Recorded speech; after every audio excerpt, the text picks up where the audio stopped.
The headlines: a government delegation led by the Minister of Foreign Affairs and External Trade, Honorable Peter Chanel Angovaka, is heading to New York for the 79th United Nations General Assembly (UNGA). The 2 days National Energy Summit concluded successfully in Honiara. And Australia's Minister for International Development and the Pacific, Honorable Pat Conroy, paid a 2-day visit to Solomon Islands.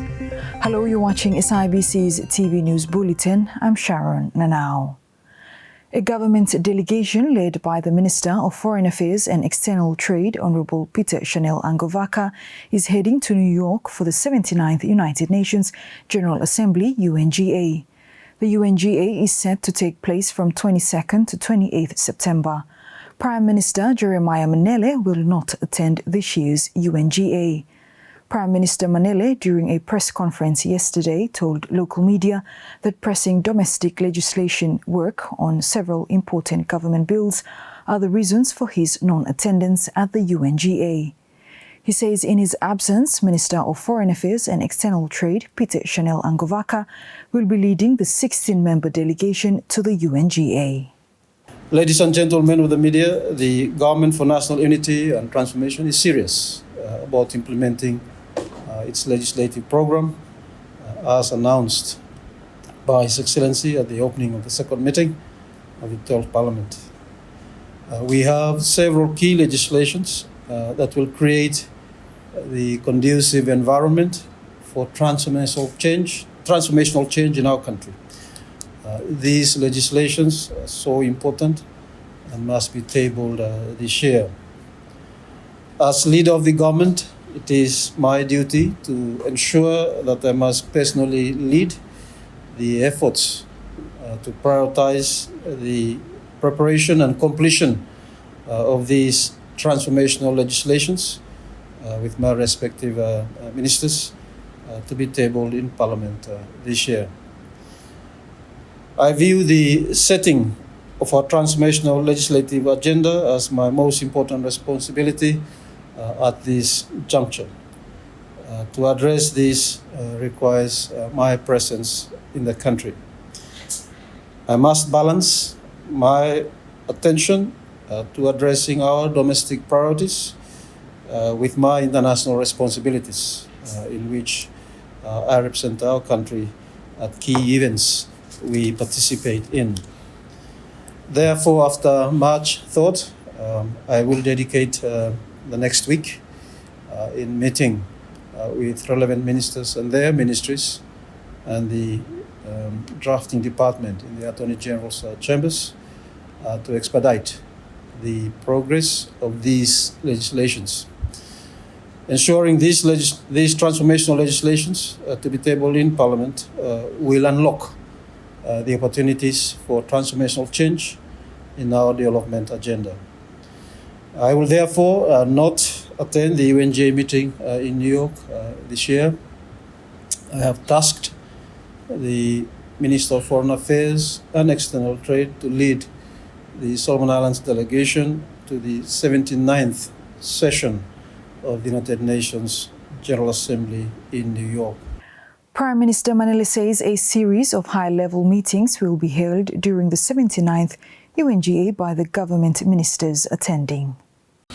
The theme for the 79th session of the UNGA is, and I quote, leaving no one behind, acting together for the advancement of peace, sustainable development, and human dignity for present and future generations. So that is the theme for this year's UNGA session. This year's session of the UNGA also have parallel high-level meetings on matters of great importance to our country, to which respective responsible ministers have been invited to attend. These engagements are as follows: the Summit of the Future, in which our participation will be jointly led by the Minister of Foreign Affairs and External Trade and the Minister for National Planning and Development Coordination, who will deliver our national statement. We also have the AOSIS Leaders Summit, SIBC is the Association of Small Island States. At that summit, again, our participation will be led by the Minister of Foreign Affairs and External Trade, as well as the Minister of National Planning and Development Coordination. We also have the Commonwealth Foreign Ministers meeting, which normally takes place on the margins of the UNGA. Again, the Minister of Foreign Affairs and External Trade will lead us in that meeting. Then we have the high-level meeting on the threats of sea level rise, in which our participation will be led by the Minister of Environment, Climate Change, Disaster Management, and Meteorology. We also have a high-level meeting on antimicrobial or bial resistance, in which our participation will be led by the Minister of Health and Medical Services. We also have the high-level meeting to commemorate the International Day for the Total Elimination of Nuclear Weapons, in which our participation will be led by the Minister of Foreign Affairs and External Trade. Then we also have the G7 Plus High-Level Summit, in which our participation will be led by the Minister of Traditional Governance, Peace, and Ecclesiastical Affairs. We also have the Least Developed Countries, LDCs, ministerial meeting. This meeting also takes place every year on the margins of the UNGA, and the Minister of National Planning and Development Coordination will lead our participation at that LDC ministerial meeting. And of course, we have our national statement at the UNGA. This will be delivered by the Minister of Foreign Affairs and External Trade on Friday, 27th September 2024. Apart from these high-level engagements, we also have a number of bilateral meetings that normally takes place on the margins of the UNGA. As you know, a good number of heads of government, heads of state, foreign ministers, they attend the UNGA, and this is usually an opportunity for us to have bilateral meetings with them. There may be also a signing of a couple of MOUs or agreements during that time as well. Ladies and gentlemen, despite my non-attendance at this year's UNGA, as you will have noted, Solomon Islands will be ably represented in all the important parallel summits and high-level meetings occurring at the UNGA.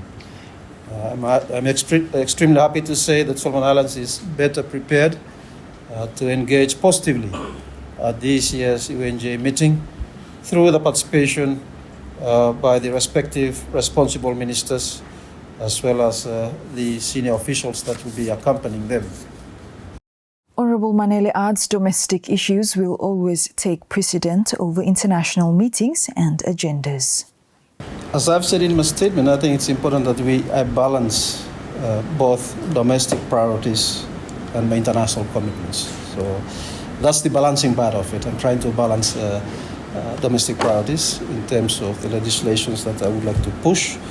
Of course, Cabinet meets every week as well, and yesterday we were dealing with about 25 papers. A good number of those papers are still outstanding, so I would like to deal with those as well during the coming week, because they are important matters as well. Keeping our people, our country informed is critical, as well as balancing the domestic agenda and the international agenda.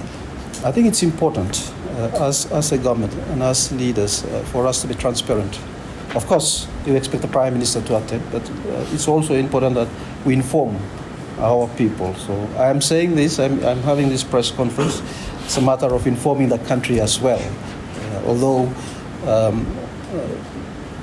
you expect us that naturally the Prime Minister should go and attend these high-level engagements, but it's important that we also take the opportunity to inform our country through the media, through you, as to the attendance at these important engagements. The 2 days National Energy Summit concluded successfully in Honiara. Alex Dadamu attended the summit and filed this story. The 2 days of National Energy Summit concluded successfully on Friday in Honiara, held under the theme Shaping the Future, Transforming Through Innovative Transitioning of Sustainable Energy Pathways in Solomon Islands. The summit brought together experts from around the country and the region. Acting Minister responsible for the Ministry of Mines, Energy and Rural Electrification, Rexon Ramafafia, in his closing remarks, says he is encouraged and inspired by the collective commitment and engagements displayed during the 2-day summit. I stand here deeply encouraged and inspired by the collective commitment and engagement displayed over these 2 days. This summit has been testament to the power of collaboration and shared vision, gathering together the wide range of stakeholders, including government, state-owned enterprise, all stakeholders in this energy sector. And I thank you for your participation in this summit. Meanwhile, Prime Minister Jeremiah Manele, in his remarks at the summit's opening, said the Energy Summit is a significant step in the right direction for the country's energy sector. This National Energy Summit is a significant step in the right direction. It provides the platform to unify and transform the future for our beloved country. The theme of this summit, as we have just heard, is Shaping the Future, Sustainable Transformation through Innovative Transitioning of Sustainable Energy Pathways in Solomon Islands for a Secure Energy Sector. Reflects our shared commitment to address one of the most pressing challenges of our time, ensuring affordable energy security through affordable, sustainable, and innovative solutions. The summit's main goal is to address challenges broadly related to energy security through affordable, sustainable, and innovative solutions. Alex Dadamu, SIBC TV. Australia's Minister for International Development and the Pacific, Honourable Pat Conroy, paid a 2-day visit to Solomon Islands. His visit to the country is part of Australia's effort to deepen their relationship with the Pacific region. Andrea Mahanua reports. Australia's Minister for International Development in the Pacific, Honourable Pat Conroy, paid a 2-day visit to Solomon Islands last week. His visit served to strengthen partnership between both countries. Speaking to local media in Honiara, he confirmed that he had met with Prime Minister Manele and other government ministers.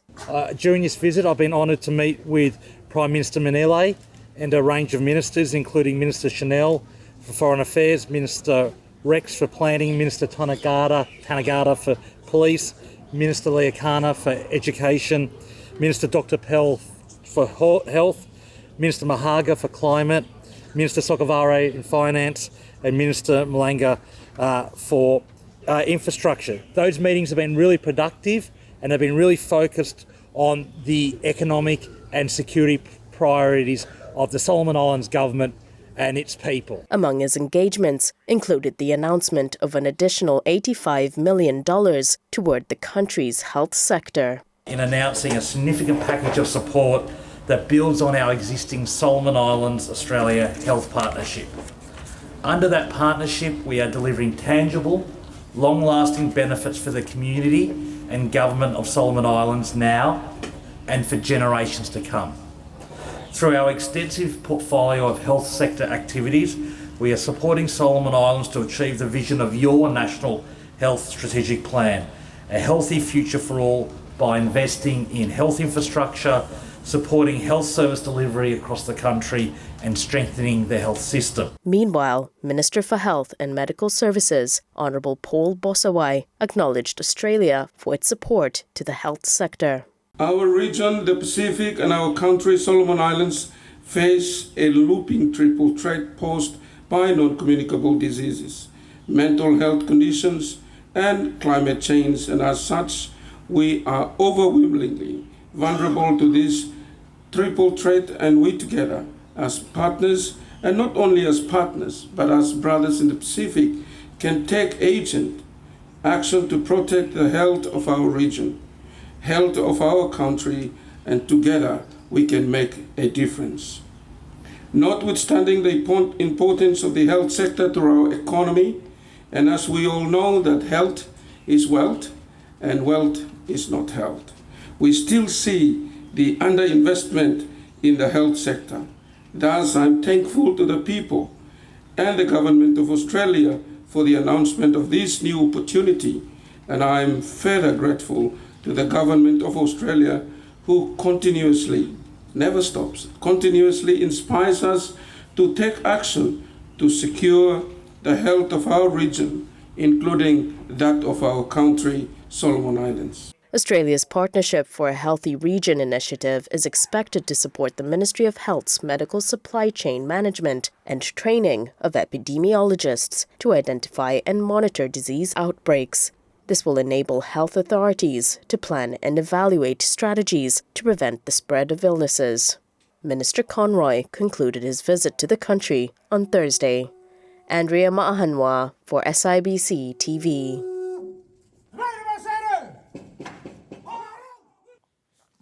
Still on the Honourable Pat Conroy visit to the Solomon Islands, Australia has donated 290 new solar lights to Lunga community.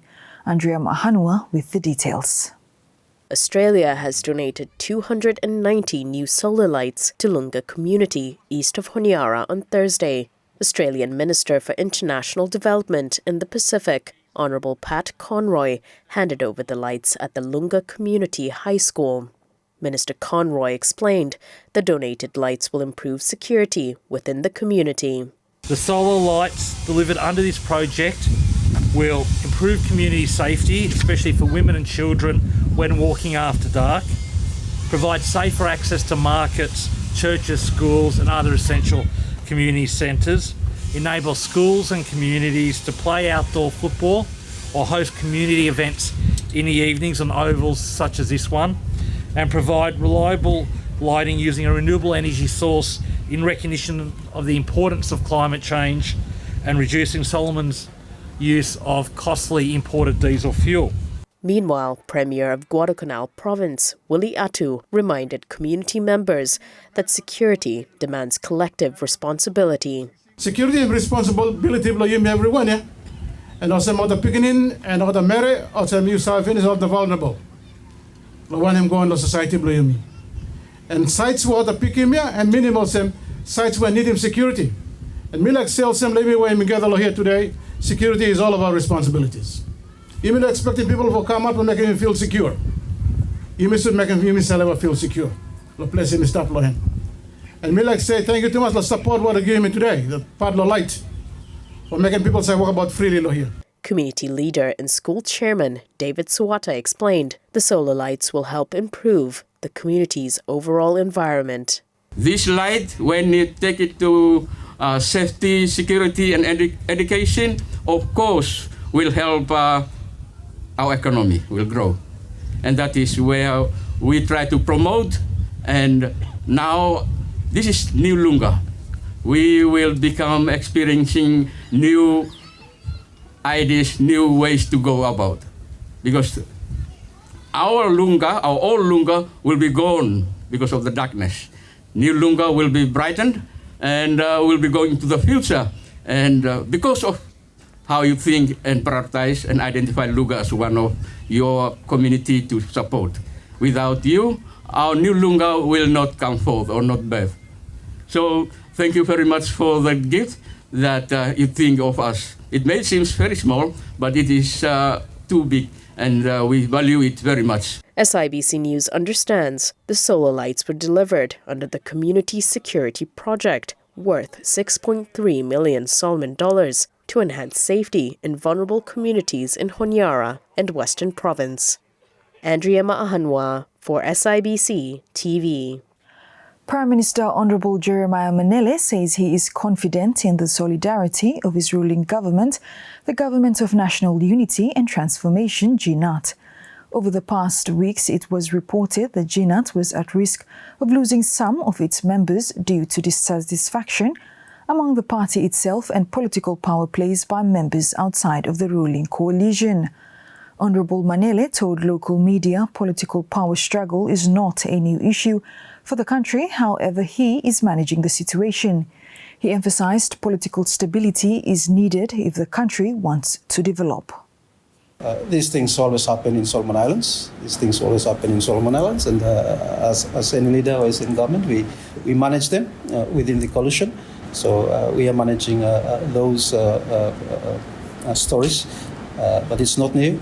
But it's important. I would like to say that it's important that we continue to have stability in this country, whether it's in this government or another government. But stability is key in terms of driving the development agenda in the country. In our case, the transformation that we are talking about will require stability. And transformation does not happen overnight. It will take time. The initiatives that we're trying to do now, probably the benefits will happen 2 years later. So that stability is critical. I'm aware that those stories are out in the media, but it's nothing new. It happens all the time. And as a government, we will manage this so that we ensure stability and continuity prevails. The Solomon Islands National University Vice-Chancellor, Professor Transform Agarau, called on the government to introduce a dedicated institutional tariff on electrical energy. Alex Dadamu reports. The Solomon Islands National University SINU Vice-Chancellor Professor Transform Agarau has called on the government to introduce a dedicated institutional tariff on electricity energy. Dr. Agarau made the statement when contributing at a high-level panel discussion at the 2 days National Energy Summit 2024 in Honiara. Dr. Agarau said the initiative will provide relief to schools, universities and non-profit organizations.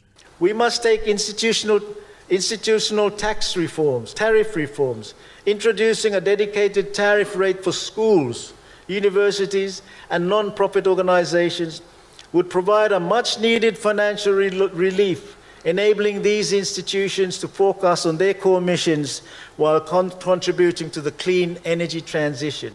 Meanwhile, Acting Minister for Mines, Energy and Rural Electrification Honorable Rexon Ramafafia confirmed that the ministry is looking at reducing electricity tariff by 25% each year. The outcomes and also the target that we want to achieve. Mainly, we really want to drop the tariff by 25% each year. Each one, you get this one, that we really want to drop the tariff by 25% decrease. Minister of Mines, Energy and Rural Electrification Honorable Bradley Tofosia, during Parliament's recent meeting, revealed he has appointed the much-awaited Energy Advisory Committee to recommend Solomon Islands energy tariff. Honorable Tofosia assures the public the Energy Advisory Committee will work in ensuring the tariff enforced is reasonable. Alex Dadamu, SIBC TV. The Central Bank of Solomon Islands, CBSI, is promoting a digital payment platform called the Automated Transfer System SOLAT. Mary Manilegua with the details. The Central Bank of Solomon Islands, CBSI, is promoting a digital payment platform called the Automated Transfer System SOLAT. CBSI Governor Dr. Luke Farrell mentioned this during this year's inaugural Congress panel discussions on Solomon Islands tax reform. So, from the Central Bank's perspective, we are promoting digital payments, hence the implementation of the national payment system, and there's more to come. So our whole intention is to have everybody to hook into your mobile or even your card, and then you purchase your goods and services using your mobile or through your Visa card or MasterCard. So on this note, I want to, if there's anyone from IRD, to please make FPOS compulsory in all major shops. That will avoid people who don't pay tax. They should be captured. Then everybody will go. That will reduce the use of fiscal cash, and that will help us not to print more cash as well. Dr. Farao adds, digitalization is one of the pathways for the country's development. So going digital is the way forward for us. If you go to advanced economies, they rarely use cash. Cash is only used for small payments like $10, $5, like that. But everyone else is using their mobile phones. Sometimes they look at people going like this in the merchant shop. So you thought they are talking to the seller, but they are tapping their smart watches.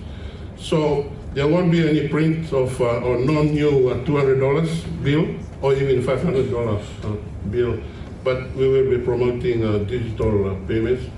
So there are many more projects to come, and this will require all of us collaboration. There was a collaboration being talked about to involve our 80% people who are living in the rural area in terms of literacy. And I think our education system needs to also embed this in their curriculum so that we teach our kids on these new platforms that are coming up. Mary Manilegua, SIBC TV. Now, the Institute of Solomon Islands Accountants, ISIA, held its inaugural Congress 2024 in Honiara. Mary Manilegua with more.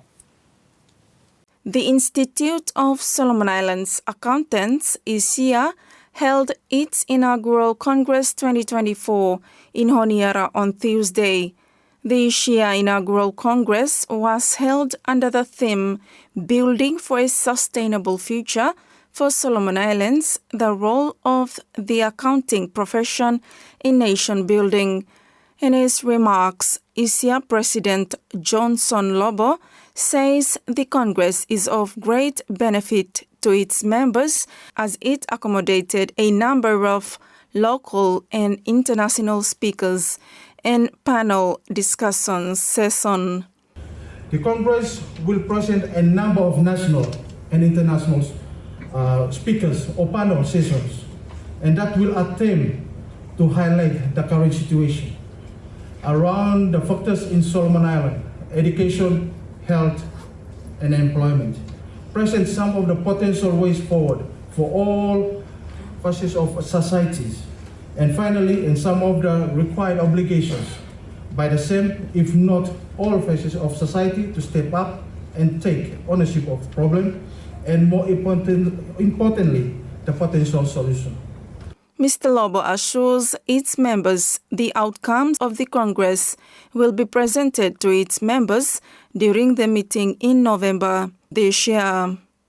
The outcome of this 20 step will be formally presented to our members in a special members meeting late in November this year, 2024, and implement in 2025 and following years. So through this Congress, it is hoped that our own ISIA members, the accounting provision in general, those here today, and as Solomon Island as a whole, will be able to see ways to support the rapid economic, social, sustainability changes and demands that are being placed on our surrounding communities. And through this exposure to become a stronger and more effective advocate. That change is good, but it takes to be involved. Mary Manilegua, SIBC TV. And that's news. Follow us on sibconline.com.sb and our SIBC News Facebook page for more of our latest stories. Thanks for watching.